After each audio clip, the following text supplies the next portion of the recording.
ci li nga xam ne moom la ñuy wax waa yàllay xar yi kooku nag pour góor ñi nga xam ni bëgg nañoo mucc ci ak tële ci lal te mooy faiblesse sexuelle képp ku ko bëgg da ngay dagg waa yàllay xar mi buñ ko rendee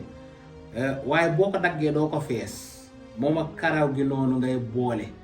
nga def ko ci ndox nga baxal ko waaye nag xorom kese nga ciy def xorom gis nga ndox moomu nga doon baxalee waa yàlla yooyu def ci xorom képp ku ko defar nga naan ko waaye nag doo lekk waa yàlla yi danga koy baxal noonu rek ak ndox mi ndax doo ko fees moom boo paree nga def ci xorom nga naan ko képp ku ko def mucc nga ci tële incha allahu rabbi li ñuy wax faiblesse sexuelle moom yàlla dala ciy daal di dimbale doo ñàkk kàttan mukk ci wàllu sëy loolu njariñ la loo xam ni daan nañ ko jëfandikoo ci xarum tabaski moo tax mbokk yi li ma wax rek mooy xarum tabaski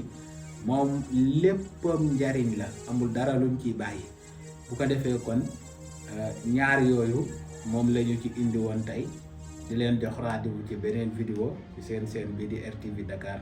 salaamaaleykum wa rahmatullahi wa barakaatu. gala diaspora bi asalaamaaleykum Serigne Omar Fall waaw Serigne Omar Fall di ku yàlla baaxal mu géeju lool ci wàllu asraar ak ñaan moo xam kurus ba ci wàllu bind di joxe ay sangat yu yéeme lool moom Serigne Omar Fall yéen bëgg sixaara jokkool ak Serigne Omar Fall yéen bëgg cangat ci wàllu ubbeeku ak muslaay ba ci protection bayri ak cat ba ci yéeme am faru rab jigéen bu bëgg borom kër mu jafe ko lool ba ci góor gi bëgg soxna mu teko lool gaaw leen seeti Serigne Omar Fall ba ci ki bëgg tukki te am jafe-jafe ba ci yow mi li jënti wàllum këyit kii wut liggéey mu jafe ko ba ci yow mi am tawat bu la jaaxal lool ki am aaji bëgg ku ko ñaanal wala ku la defal xalwa gaawal jokkoo ak Serigne Omar Fall ba ci wàllu gàllaaj am na ay gàllaaj yu àdduna bi yépp di wër ak ay ndomb yu yéeme lool jaaru Serigne Omar Fall doo ko gis feneen ak yii garab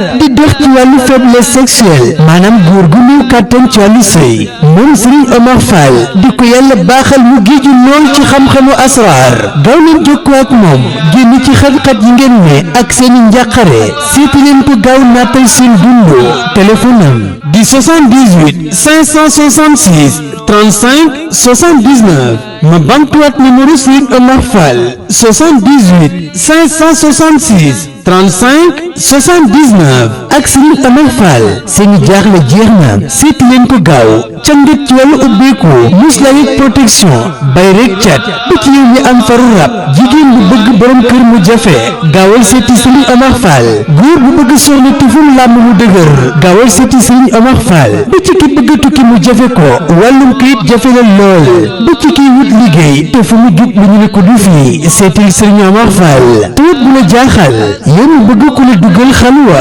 gàllaaj ndongo ba ci jaaroo ci Serigne Omar Fall lam ci yor doo ko gis fenn ma bamtu ko numéro mooy 78 566 35 79 Serigne Omar Fall seen njàqare jeex na